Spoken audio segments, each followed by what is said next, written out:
Pasir Salak yang tenang pada hari ini suatu ketika dahulu menyaksikan kebangkitan Datuk Maharaja Lela atau nama sebenarnya ialah Pandak Limo menentang penjajahan British.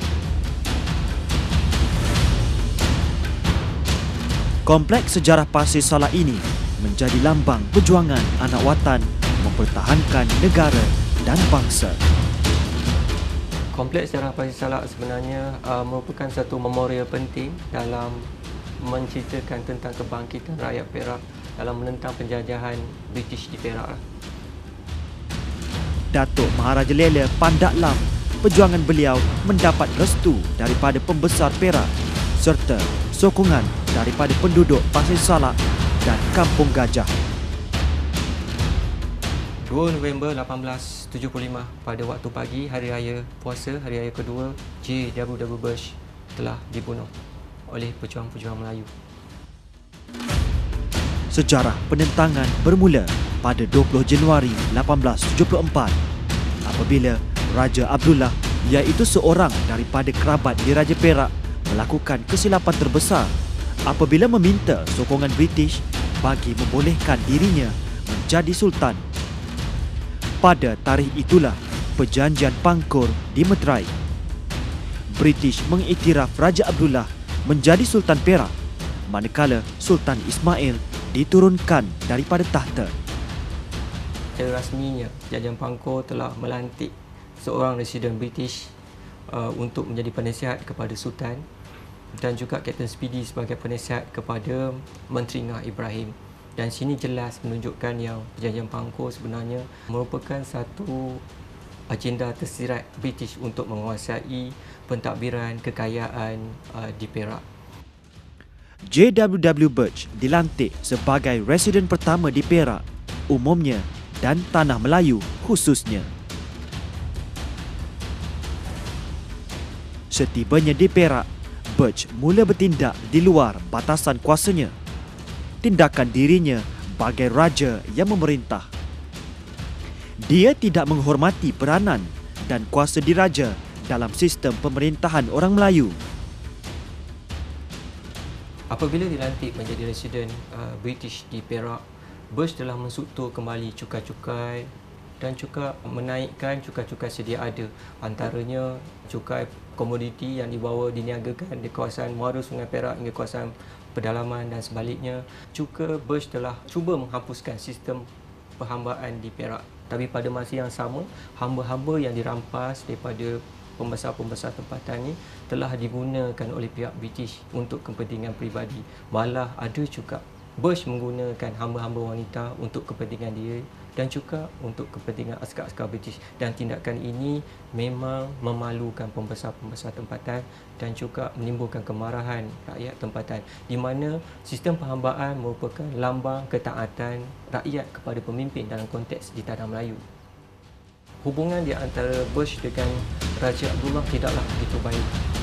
Perlakuan Bush dilihat merendah-rendahkan tindakan Raja Abdullah.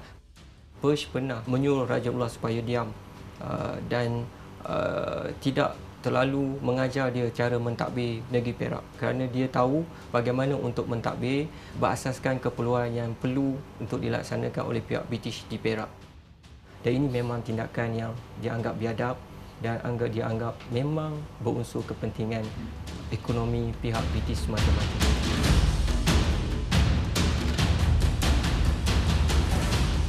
Mesyuarat di Durian Sebatang 21 Julai 1875 merupakan penyatuan pembesar-pembesar Melayu Perak ketika itu, di mana mereka telah mengadakan mesyuarat di rumah Haji Mat Yassin untuk membincangkan tindakan Bush, kebiadaban Bush dan peraturan-peraturan yang diperkenalkan dilihat cuba mengakis kekuasaan pembesar-pembesar di Perak dan secara tak langsungnya memperlihatkan tujuan sebenar British dalam penjajahan Pangkor untuk menguasai kekayaan di Perak. 3 langkah utama telah diputuskan dalam mesyuarat 21 Julai 1875, iaitu Bush akan diracun. Selepas itu, kalau tidak berjaya, akan diadakan upacara bermain hantu, dan jika tak berjaya juga, Bush akan dibunuh.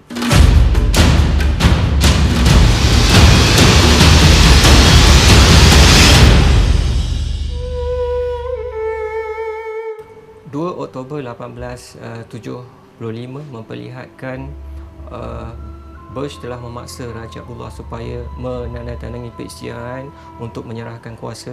Peraturan-peraturan kenakan oleh pihak British dalam aspek perundangan yang dilihat sebenarnya secara tak langsung telah memberi kekuasaan kepada pihak British untuk mentadbir Perak, dan Raja Abdullah telah diugut.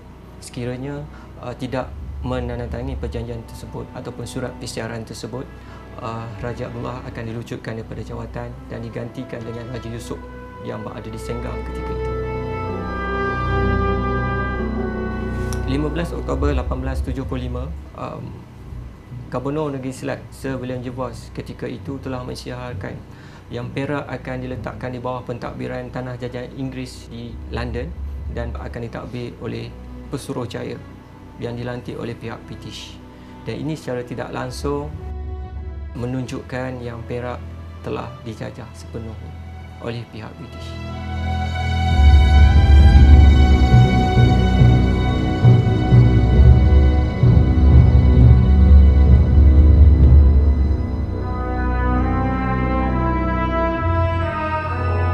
Surat persiaran yang ditandatangani oleh Raja Abdullah ditampal di Bandar Baru, dan serentak dengan itu sebanyak 21 das tembakan meriam telah diadakan untuk upacara tersebut.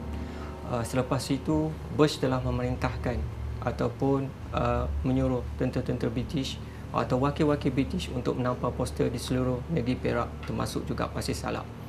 Menyedari apa yang berlaku berkaitan dengan surat persyaratan ini dan seolah-olah menyerahkan negeri Perak kepada British secara keseluruhannya, Datuk Mahajalela telah marah, telah menimbulkan ketidakpuasan hatinya mencapai ke tahap yang tidak dapat dibendung lagi, yang membawa kepada perancangan membina kubu pertahanan di Pasir Salak serta memperlengkapkan pertahanannya dengan bekalan senjata api seperti pemuras dan juga ubat bedir.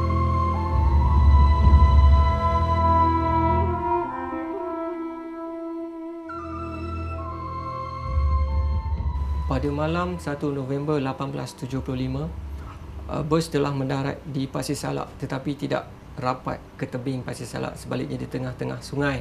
Bush telah dapat jangkakan yang tindak balas pihak orang Melayu terhadap tindakannya untuk menampal poster surat persyaratan yang akan dilaksanakan di seluruh negeri Perak, dan jangkaan ini juga tepat. Apa yang dijangkakan surat persyaratan itu akan ditampal di Pasir Salak benar-benar berlaku, di mana menjelang waktu pagi 2 November 1875, Bush telah memerintahkan Mak Ashad untuk bertemu dengan Datuk Mahajalela supaya berjumpa dengan Bush di Perahu Naga, dan tindakan Bush dilihat amat kurang ajar, dan ini merupakan umpama retak menanti belah. Akibatnya Datuk Mahajalela telah memarahi Mak Ashad, dan juga dia tidak akan membenarkan Bush menampal poster di Pasir Salak, dan dia hanya akan mengikut, maksud saya Datuk Mahajalela hanya akan menampalkan persyaratan tersebut sekiranya diarahkan oleh Raja Abdullah.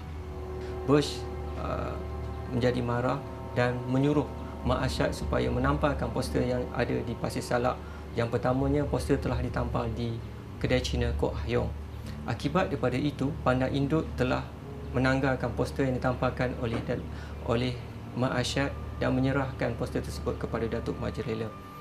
Datuk Mahajalela menjadi marah dan menganggap insiden penampalan surat persyaratan atau poster ini merupakan pencabulan kawasan atau haknya di Pasir Salak, menyebabkan Datuk Mahajalela mengeluarkan satu perintah supaya semua poster-poster yang ditampal oleh Mak Ashad diturunkan.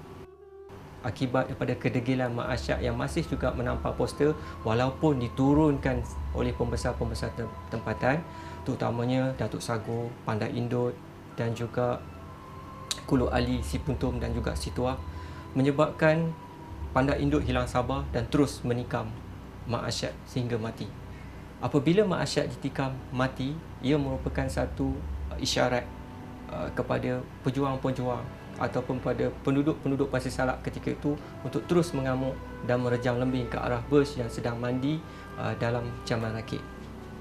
Akibat daripada lontaran lembing yang menghujani Bush dalam Jamban Rakit tersebut, salah satu rejaman lembing yang dilontarkan oleh Pandai Induk telah mengena dada Bush. So, bus telah jatuh ke dalam sungai. Serentak dengan itu juga si Tuah telah mengambil lembing yang diberikan oleh Datuk Mahathir dan menikam lagi sekali bus. Dalam keadaan bus yang tinggal nyawa-nyawa ikan dan tercungap-cungap di dalam air, si Puntum telah melakukan tindakan penyudah yang menetak bus di kepala. Kalau ikut berdasarkan kepada saksi perhakiman perbicaraan Datuk Mahathir, berdasarkan kepada keterangan Inspektor Lagi Subuh, satu jari kelingking bus putus dan kepala dia terbelah dengan cuba menahan tetakan si Puntum yang menetak bus menggunakan sundang.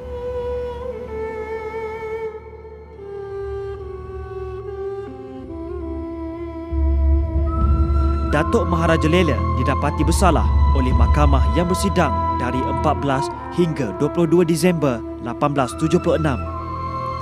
Beliau telah dijatuhi hukuman gantung sampai mati pada 20 Januari 1877. Datuk Maharaja Lela adalah pejuang bangsa yang bertanggungjawab kepada sumpah dan janjinya.